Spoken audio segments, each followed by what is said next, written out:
Olá, bom dia. Eu me chamo Maria Eduarda Paetizoldi, sou biomédica e, como trabalho de conclusão de curso, eu e meu grupo iremos falar sobre o impacto da cirurgia bariátrica na remissão do diabetes mellitus tipo 2. Nossa orientadora é a professora doutora Maria Isabel Alonso Vale. Bom, a diabetes mellitus tipo 2 é um distúrbio metabólico crônico com sérias complicações na vida dos pacientes. Ela é desencadeada por fatores genéticos e ambientais e muitas vezes está correlacionada com a obesidade. Ela pode ser considerada como uma urgência de saúde pública. Estima-se que em até 2050, 1,3 bilhões de pessoas serão diagnosticadas. Menos da metade dos pacientes diabéticos conseguem atingir uma meta terapêutica. Desse modo, a cirurgia bariátrica ela vem evoluindo como uma ferramenta para o tratamento. Olá pessoal, meu nome é Felipe Rios e eu vim falar para vocês qual foi o objetivo do nosso trabalho, que foi basicamente entender o impacto da cirurgia bariátrica em pessoas com remissão da diabetes mellitus tipo 2. Para isso, nós utilizamos artigos, utilizamos livros, utilizamos dos últimos 14 anos para frente, desde 2009. Olá, meu nome é Priscila, sou enfermeira e vou falar um pouquinho para vocês sobre diabetes mellitus. O diabetes mellitus é uma enfermidade caracterizada por níveis elevados de glicose no sangue, decorrentes de uma deficiência de insulina ou resistência à mesma. Existem 3 tipos de diabetes: diabetes tipo 1, diabetes tipo 2 e diabetes gestacional. Antes de falar de cada tipo, eu vou explicar um pouquinho para vocês como funciona esse controle de diabetes no nosso corpo. Em pessoas saudáveis, quando nós fazemos uma refeição, nós temos a produção de insulina, que é um hormônio responsável por esse controle. Então, quando nós fazemos uma refeição, o nível de glicose no nosso sangue ele aumenta e aumenta também a produção dessa insulina, que é produzida por células beta-pancreáticas, tá? Então, ela aumenta, ela tem a quantidade aumentada para que essa glicose passe do meio extracelular para o meio intracelular e faça esse controle, fazendo com que a glicemia diminua no sangue, tá? No diabetes tipo 1, nós temos a destruição dessas células beta-pancreáticas. Então, esse indivíduo ele não produz insulina. Então, os níveis de glicose no sangue dele ficam aumentados. Esse tipo de diabetes também é conhecido como insulino dependente, que para fazer o controle, como ele não produz insulina, para fazer esse controle ele vai precisar da aplicação exógena de insulina. Ele é diagnosticado cedo, em crianças, mas não é o tipo mais comum.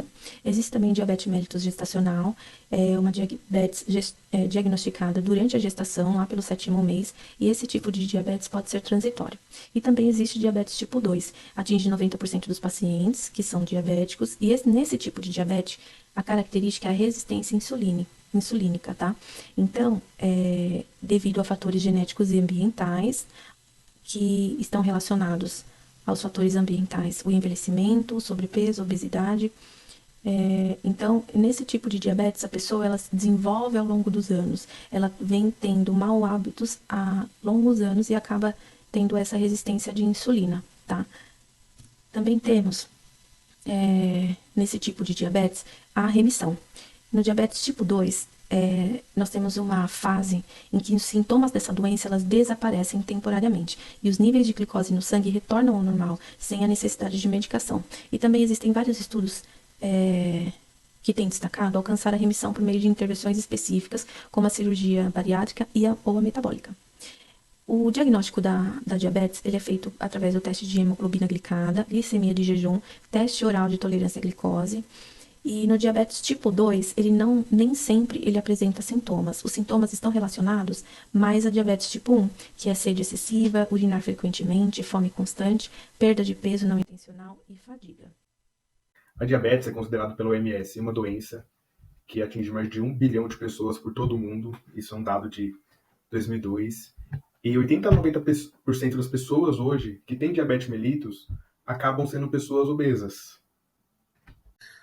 Bom, a cirurgia bariátrica ou metabólica é um tratamento eficiente para a obesidade, já é comprovado, e também pode refletir nas suas comorbidades, como o diabetes mellitus tipo 2. Referentes técnicas operatórias são classificadas como procedimentos restritivos, desabsortivos ou mistos. A Sociedade Americana de Cirurgia Metabólica e Bariátrica publicaram alguns critérios que são baseados de acordo com o IMC e as comorbidades. As cirurgias metabólicas mais indicadas são o bypass gástrico em reconstrução in situ de Hux e a gastrectomia vertical, por ter uma ampla aceitação global. No Brasil, apenas essas 2 técnicas são permitidas para a cirurgia metabólica. Bom, A técnica de sleeve e gastrectomia vertical, ela é uma técnica restritiva, então vai ocorrer um grampeamento do estômago, diminuição do seu volume e, consequentemente, diminuição da ingestão de alimentos.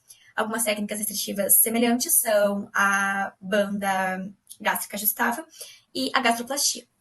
No bypass gástrico, ela é uma técnica mista, então além de ter a redução do estômago, também vai ocorrer um desvio intestinal no intestino delgado. Isso vai fazer com que ocorra a absorção de menos nutrientes. Algumas técnicas semelhantes são o desvio biliopancreático e o bypass gástrico distal. Então, quando o paciente ele realiza essa cirurgia, vão ocorrer ações do metabolismo. Em ambas as técnicas, irá ocorrer a diminuição do estômago e, consequentemente, diminuição do hormônio grelina, que é produzida no mesmo. Esse hormônio está relacionado com a sensação de fome. Então, se diminui, irá, consequentemente, diminuir a fome. E, relacionado às técnicas mistas de bypass, verificou-se um aumento da produção de GLP-1 e peptídeo YY pelo intestino. Esses dois hormônios estão correlacionados ao aumento da saciedade. Oi, pessoal. Meu nome é Juliane Stefanoni, sou biomédica de formação e vou falar um pouco para vocês os resultados da cirurgia bariátrica no impacto da remissão da diabetes tipo 2. Então, nesse slide, esse estudo, os participantes foram randomizados para uma intervenção intensiva de perda de peso no estilo de vida por 1 ano, seguido por uma intervenção de estilo de vida de baixo nível por 2 anos, e tratamento cirúrgico que inclui bypass gástrico em Y de Hawkes e banda gástrica ajustável laparoscópica. E aí, seguido também por uma intervenção no estilo de vida de baixo nível nos anos 2 e 3. E aí, os resultados de 1 ano deste estudo mostraram que o bypass gástrico foi o tratamento mais eficaz, seguido pela banda gástrica laparoscópica, tanto para a remissão do DM2 quanto para a perda de peso. E aí vemos que cada um dos procedimentos cirúrgicos, mais a intervenção no estilo de vida de baixo nível, foi superior à intervenção isolada na obtenção do controle glicêmico. E o grupo bypass teve a maior alteração na hemoglobina glicada, como a gente vê no gráfico da imagem. E o uso de medicamentos para diabetes foi reduzido mais nos grupos cirúrgicos do que no grupo de estilo de vida. Já no estudo aqui de Mingroni, pacientes com IMC de 35 ou mais foram designados aleatoriamente para receber terapia médica convencional ou serem submetidos a bypass gástrico ou derivação biliopancreática, e o resultado foi que aos 2 anos a remissão do diabetes ocorreu em nenhum dos pacientes que recebeu terapia médica, em comparação a 75% submetido a bypass gástrico e 95% submetido à derivação biliopancreática. Já nesse estudo, a taxa de remissão do diabetes em 2 anos após a cirurgia foi de 16% para pacientes controle e 72% para pacientes submetidos à cirurgia bariátrica. E o gráfico mostra a prevalência da remissão do diabetes após 2, 10 e 15 anos. A proporção em remissão após 2 anos foi 72% no grupo de cirurgia e 16% no grupo controle. E aí conclui-se nesse estudo que todos os tipos de cirurgia bariátrica foram associados às taxas de remissão mais elevados em comparação com os cuidados habituais. E que o impacto para a remissão do diabetes mellitus nesse procedimento resulta tanto de uma redução da ingestão alimentar e do peso corporal, como de mecanismos também adicionais independentes do peso. Aqui, já no estudo de Bradley, o principal objetivo foi testar a hipótese de que o desvio do trato gastrointestinal superior tem efeitos terapêuticos independentes da perda de peso nos 2 principais fatores envolvidos na patogênese do DM2, que é a função das células beta e a ação da insulina, e aí conclui-se que a taxa de remissão não é a mesma entre os diferentes procedimentos cirúrgicos. Procedimentos que desviam os nutrientes ingeridos da passagem pelo trato gastrointestinal superior, como a cirurgia de bypass gástrico em Y de Hawkes, tem taxa de remissão muito mais alta do que procedimento que simplesmente restringe o estômago, como a banda gástrica ajustável laparoscópica. E essa observação levou à noção de que o desvio anatômico do trato gastrointestinal superior tem importante efeito terapêutico na homeostase da glicose, que são independentes da própria perda de peso. E aí, após a cirurgia bariátrica metabólica, a taxa de remissão é de 70% a 80%, sendo maior no bypass biliopancreático. E já aqui nessa meta-análise, foram apresentados 20 resultados de revisões sistemáticas e meta-análises publicadas entre 2008 e 2018, que incluiu 1.105 pacientes com DM2 e MC menor que 30, e ainda não está claro se a cirurgia bariátrica beneficia pacientes com DM2 com MC menor que 30, devido ao pequeno tamanho amostral dos estudos, sendo a maioria estudos não randomizados utilizando diferentes tipos de cirurgia. E o objetivo dessa revisão sistemática e meta-análise foi investigar se diferentes procedimentos bariátricos são eficazes na resolução do diabetes tipo 2 em indivíduos com MC menor a 30. Outra meta-análise realizada por Hall publicaram taxas de remissão do diabetes em pacientes com MC menor que 35, variando de 65% a 93%, e a revisão sistemática de Panuzzi relatou uma taxa de 72%. E no estudo de Hall, novos estudos publicados entre 1980 e 2013, onde concluíram que pacientes com DM2 e MC menor que 35, submetidos à cirurgia metabólica, tiveram uma redução significativa do MC e remissão da doença. E aí a gente conclui que a cirurgia metabólica bariátrica pode ser considerada uma importante intervenção no tratamento da DM2 em pacientes com MC menor ou maior a 35, pois não houve correlação entre normalização dos níveis de glicemia de jejum e perda de peso após bypass gástrico e derivação biliopancreática, o que sugere que tais cirurgias podem exercer efeitos sobre o diabetes independente do peso.